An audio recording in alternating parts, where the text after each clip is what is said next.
بسم الله الرحمن الرحيم.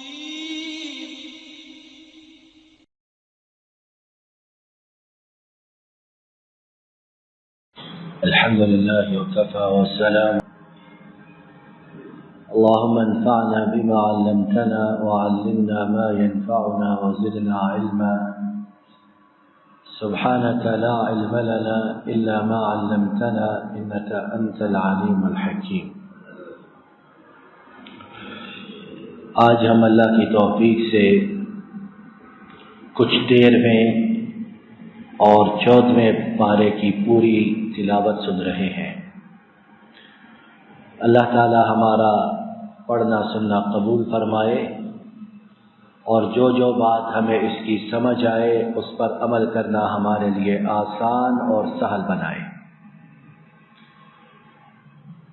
14ویں پارے میں سورہ نحل میں اس وقت آیت کریمہ نمبر 97 پیش نظر ہے، اور اس میں اللہ تعالی نے آفاقی اصول، جسے یونیورسل ٹروتھ کہا جاتا ہے، وہ بیان کیا ہے. اور ہم مسلمانوں کا یہ عقیدہ اور ایمان ہے کہ زمین ادھر سے ادھر ہو جائے، آسمان گر پڑے، پہاڑ سرک جائیں،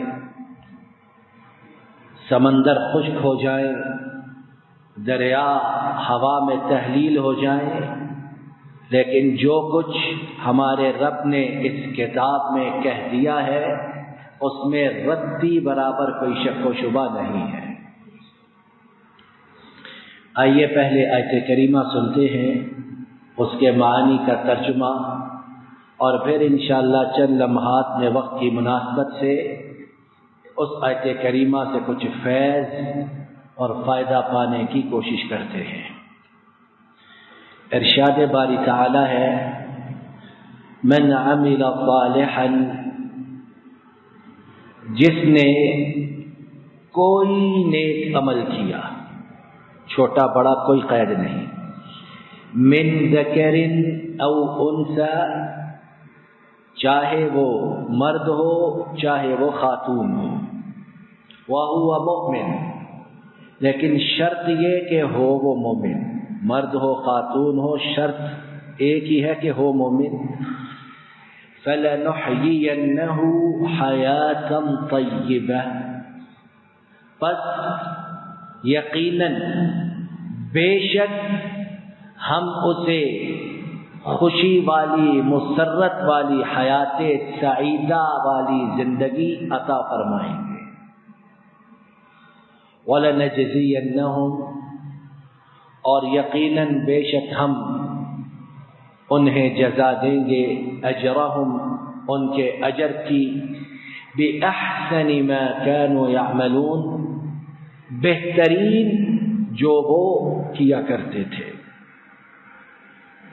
اب یہ آیت کریمہ، اس میں کیا کیا خزانے، کیا کیا حکمتیں، کیا کیا باتیں پوشیدہ ہیں، آئیے 1 2 3 کر کے انہیں اللہ کی توفیق سے سمجھنے کی کوشش کرتے ہیں. پہلی بات، مفسرین نے بیان کیا ہے کہ اللہ تعالیٰ نے یہاں عمل صالح کو جو بیان کیا تو چھوٹے بڑے کی کوئی قید نہیں رکھی، بلکہ نکرہ بیان کیا. کیا فائدہ ہے اس کا؟ کہ کوئی انسان کسی بھی چھوٹے سے چھوٹے عمل کو حقیر نہ سمجھے. بہت سے لوگ کہتے ہیں یہ کیا نیکی ہوئی، بہت سے لوگ کہتے ہیں اس اچھے کام کرنے کا کیا فائدہ ہے، اس کا کیا ملنا ہے، کون دیکھ رہا ہے، پتہ نہیں قیامت کے دن اس کا کچھ ملے گا کہ نہیں ملے گا. اس کی نفی ہے آیت کریمہ کے پہلے 3 الفاظ میں کہ چھوٹی بڑی ذرہ برابر پہاڑ جیسی کوئی نیکی ہو کر گزر. اور وہ عربی کی کہاوت اور شعر کے ان الجبال من الحصى، کہ بڑے بڑے پہاڑ جو ہوتے ہیں وہ کنکروں سے بنے ہوتے ہیں، چھوٹے چھوٹے کنکر جمع ہوئے تو یہ عظیم الشان پہاڑ بن گیا، قطرات چھوٹے چھوٹے جمع ہوئے تو دریا اور سمندر بن گیا۔ تو اسی طرح کسی نیکی کو حقیر نہیں جاننا ہے۔ دوسری بات جو سمجھنے کی ہے اور مفسرین نے بیان کی کہ جب اللہ تعالیٰ نے کہہ دیا کہ کوئی نیک عمل کرے تو پھر خواتین کا تذکرہ خاص طور پر کیوں کیا؟ اور یہ اسلام نے جس طرح کی عزت خواتین کو دی، پوری روئے زمین پر اس کی کوئی نظیر اور مثال ملتی ہی نہیں۔ مفسرین نے بیان کیا اس میں حکمت یہ کہ اسلام سے پہلے جاہلیت میں، عرب میں اور دوسرے ممالک میں بھی عورت کا کوئی مقام و مرتبہ نہیں تھا۔ کہتے تھے یہ کیا چیز ہے، اور بعض قبیلے زندہ درگور کرتے بیٹیوں کو، تو عورت کے مقام و مرتبہ کو بیان کرنے کے لیے اور نیکیوں کے معاملے میں اسے مردوں کا مساوی بنانے کے لیے اللہ نے خاص طور پر یہاں خواتین کا ذکر کیا۔ یہ ہے اصل مساوات۔ اور اسلام نے خاتون کو گھر کی ملکہ بنایا۔ گھر اللہ کے فضل و کرم کے بعد اسی کی حکمت اور دانائی پر چلتا ہے، اور جن گھروں میں خواتین نہیں موجود ہوتی، بیچلرز بیچارے رہتے ہیں، یا جو خواتین کام کاج کی نہیں ہوتی، تو کس طرح وہ گھر اجاڑ منظر پیش کرتے ہیں۔ لیکن اکثریت خواتین کی شادی سے پہلے بھی، شادی کے بعد بھی بہت زیادہ مقام و مرتبہ گھروں میں رکھتی ہے، بیٹی کی حیثیت سے بھی، بیوی کی حیثیت سے بھی، ماں کی حیثیت سے بھی، اور ماں کہ اللہ تعالیٰ نے اس کے قدموں تلے جنت رکھ دی ہے۔ تو دوسری بات یہ کہ خواتین کا تذکرہ اس لیے کہ کوئی انہیں ڈی گریڈ نہ کرے۔ تو یہ کیا چیز ہے؟ یہ صنفی امتیاز اس معاملے میں ہمیں دیکھنا ہے کہ کوئی نہیں ہے۔ یہ ہے اصل مساوات، کہ اللہ کے ہاں نیکی میں دونوں ایک جیسے، دونوں کا اجر و ثواب برابر، اور رتی برابر کسی کے اجر و ثواب میں کمی نہیں اگر وہ ایک جیسے اعمال کرے۔ تیسری بات جو اس آیت کریمہ سے معلوم ہوتی ہے وہ یہ کہ اللہ تعالیٰ نے یہاں جو شرط قید لگائی کہ وَهُوَ مُؤْمِن، لیکن ہو وہ مرد یا خاتون مومن، تو اس قید شرط کنڈیشن کو لگانے کے بعد اللہ تعالیٰ نے تمام کفار و مشرکین کو اس کیٹیگری سے نکال دیا۔ اب بڑے بڑے غیر مسلم چیریٹی کے کام کرتے ہیں، امریکہ، یورپ، آسٹریلیا، اتنے بڑے بڑے چیریٹی والے ہیں کہ افریقہ کے 20-20، 30-30 ملکوں میں ان کے نیٹ ورکس موجود ہیں، اور افریقہ میں کیا ہمارے ایشیا، ہمارے پاکستان، انڈیا، بنگلہ دیش، برما، سری لنکا، نیپال، ان ملکوں کے اندر ان کے نیٹ ورکس جو ہیں چیریٹی کے موجود ہیں۔ مسلمانوں سے بعض جہتوں میں اس معاملے میں بہت آگے ہیں، لیکن ان کے لیے نہ دنیا کی زندگی اس راحت والی اور سعادت والی زندگی کی بشارت ہے، اور نہ ہی آخرت میں ان کے لیے کچھ ہے۔ ہاں، دنیا میں ان کے نیک اعمال کا بدلہ انہیں دے دیا جاتا ہے، لیکن وہ چیز نہیں جو ایک مومن کے لیے جس کا ابھی ہم ذکر سنیں گے۔ تو تیسری چیز یہ کہ اس شرط کے بیان کرنے سے کفار و مشرکین باہر نکل گئے۔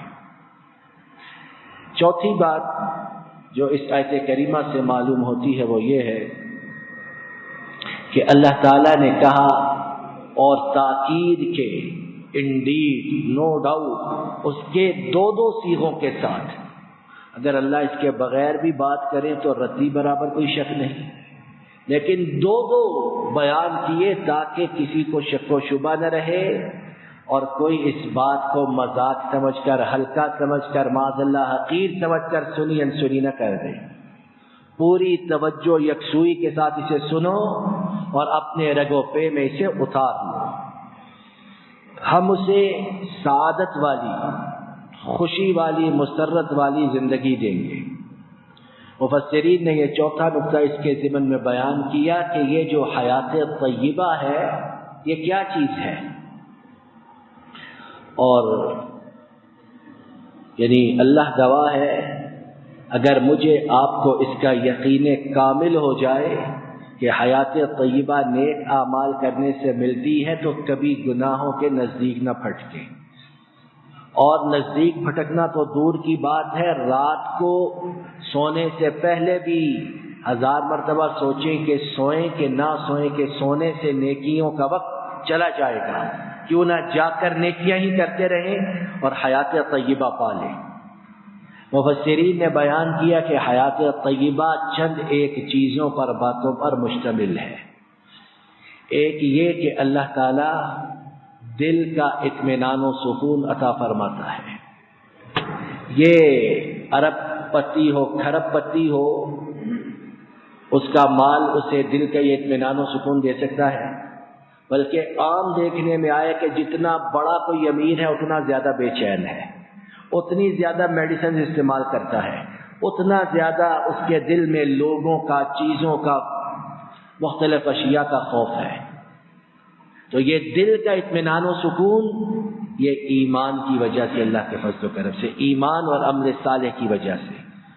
اور کتنے ایسے ہم دیکھتے ہیں کچھ پلے نہیں، چیتھڑے ہیں بدن پر، کھانے کو لقمے نہیں، پینے کو پانی نہیں، لیکن ایسی بے نیازی ہے کہ انہیں دیکھ کر رشک آتا ہے۔ دوسرا حیات طیبہ کا معنی یہ کہ اللہ تعالیٰ انہیں رزق حلال و فراخ عطا فرماتے ہیں۔ تو دین پر چلنا، اعمال صالحات کرنے، یہ خسارے کا سودا ہے یا فائدے کا سودا ہے؟ لوگ سمجھتے ہیں کہ یہ دین پر چلنا، اس کا اجر جو ہے وہ آخرت میں، دنیا میں کچھ نہیں۔ یہ لیجئے، دنیا میں مرنے سے پہلے یہ چیزیں ہیں کہ رزق حلال و فراخ، اور ہم میں سے اکثریت کی تگ و دو، بھاگ دوڑ، بہت سے حلال حرام کی تمیز کس لیے کھو بیٹھتے ہیں کہ رزق مل جائے۔ تو لیجئے، نیک اعمال کرے، مومن ہو جائیں تو کیا ہوگا، رزق حلال و فراخ بھی ہے۔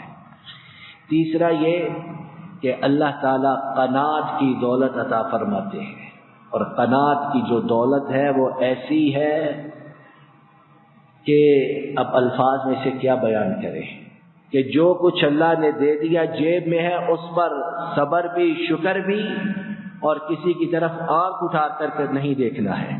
اور اس کا مطلب یہ نہیں کہ انسان جدوجہد چھوڑ دے، خوب کرے، لیکن قناعت دل میں، نگاہوں میں، ہر جگہ موجود ہے۔ چوتھی بات جو حیات طیبہ کے متعلق مفسرین نے بیان کی وہ یہ ہے کہ اللہ تعالیٰ اسے انسانوں اور جنوں کے شرور و فتن سے اپنے فضل و کرم سے محفوظ رکھتے ہیں۔ اب یہ بڑے بڑے لوگ جو ہیں کتنے کتنے باڈی گارڈز رکھتے ہیں، اس کے باوجود بہت سے ایسے ہیں کہ چوہوں کی طرح اپنے بلوں میں گھسے رہتے ہیں، نکلتے ہی نہیں۔ اور ایک مسکین فقیر ہے، دن کو، رات کو، اندھیرا اجالا کوئی پرواہ ہی نہیں، چلتا پھرتا ہے۔ تو اللہ تعالیٰ جنوں سے، انسانوں سے اور ان کے شرور و فتن سے اس کی حفاظت فرماتے ہیں۔ اور پانچویں بات حیات طیبہ کے متعلق یہ جو مفسرین نے بیان کی کہ اللہ تعالیٰ اسے اخلاص والی بہترین عبادت کرنے کی توفیق عطا فرماتے ہیں۔ یہ کس کو ملتی ہے؟ کتنی دفعہ مسجد میں آنا دل پر کتنا بھاری گرا ہوتا ہے کہ پتہ نہیں کیا ہے، مسجد میں کتنی دیر لگے گی، باہر ہم نے آگ بجھانی ہے، دل ہی نہیں کرتا۔ تو جسے اخلاص کے ساتھ دل جمی سے عبادت کی توفیق مل جائے اسے اور کیا چاہیے۔ تو یہ پانچ باتیں اللہ مفسرین نے حیات طیبہ کے ضمن میں بیان کی۔ یہ دنیا کی باتیں اور آخرت کا اجر اس کے علاوہ ہے۔ تو بھائیو، دوستو، بزرگوں، بات یہ کہ ہم مومن بن جائیں اور اعمال صالحات کرنے کی جستجو کریں تو ہمارا رب اپنے فضل و کرم سے ہمیں حیات طیبہ عطا فرمائے گی۔ اللہ تعالیٰ اپنے فضل و کرم سے ہمیں اس بات کو سمجھنے کی اور اس پر عمل پیرا ہونے کی توفیق عطا فرمائیں. ربنا ظلمنا انفسنا وان لم تغفر لنا وترحمنا لنكونن من الخاسرين. ربنا آتنا في الدنيا حسنة وفي الآخرة حسنة وقنا عذاب النار. صلی اللہم علی نبینا محمد وعلی آلہ وصحبہ اجمعین. السلام علیکم ورحمۃ اللہ. یہ ڈاکٹر فضل الہی صاحب کا آفیشیل یوٹیوب چینل ہے.